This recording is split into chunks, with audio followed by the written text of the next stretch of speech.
আসসালামু আলাইকুম ওরহমতুল্লাহি ওবরাকাতু।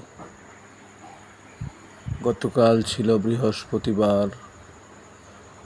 গিয়েছিলাম মার্কাজ মসজিদে। আগে থেকে ফয়সালা থাকায় কথা আমারই হয়েছে বলতে।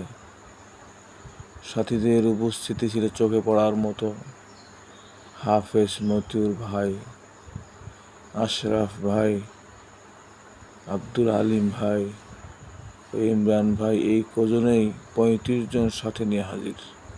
আলহামদুলিল্লাহ, আল্লাহ তাদের উত্তম বদলা দান করুন, আমিন। আমরাও চাইলে কিছু মেহনত করতে পারতাম, আনতে পারতাম প্রত্যেকেই কিছু কিছু সাথী।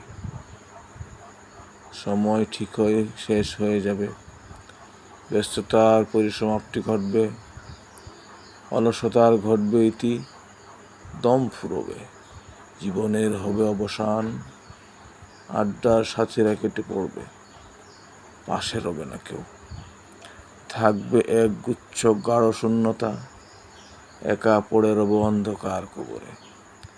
গল্পের সাথীরা কদিনেই যাবে ভুলি, নির্জন সমাধির নিষ্ঠুর আধারে অখণ্ড অবসর কুড়ে কুড়ে খাবে।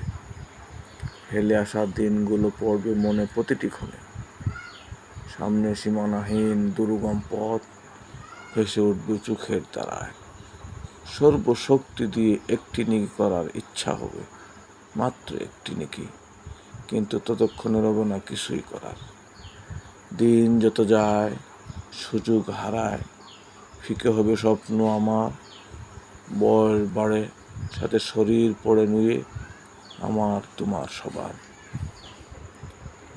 তাই রেনেসার কবি ফররুখ আহমেদ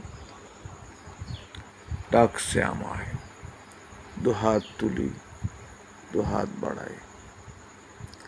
দুয়ারে তোমার ৭ সাগরের জোয়ার এনেছে ফেনা, তবু জাগলে না, তবু তুমি জাগলে না। ৭ সাগরের মাঝি চেয়ে দেখো দুয়ারে ডাকে জাহাজ, অচল সরিষে তসবির যেন দাঁড়ায় রয়েছে আজ। হালে পারি নাই, পাল তার উড়ে নাকো, হে নাবিক তুমি মিনতি আমার রাখো। তুমি উঠে এসো, তুমি উঠে এসো মাঝি মাল্লার দোলে, দেখবে তোমার কৃষ্টি আবার ভেসেছে সাগর জলে।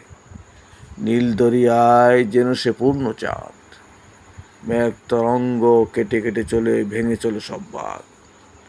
তবু তুমি জাগো, কখন সকাল ঝরেছে হাসনা হেনা, এখনো তোমার ঘুম ভাঙলো না, তবু তুমি জাগলে না।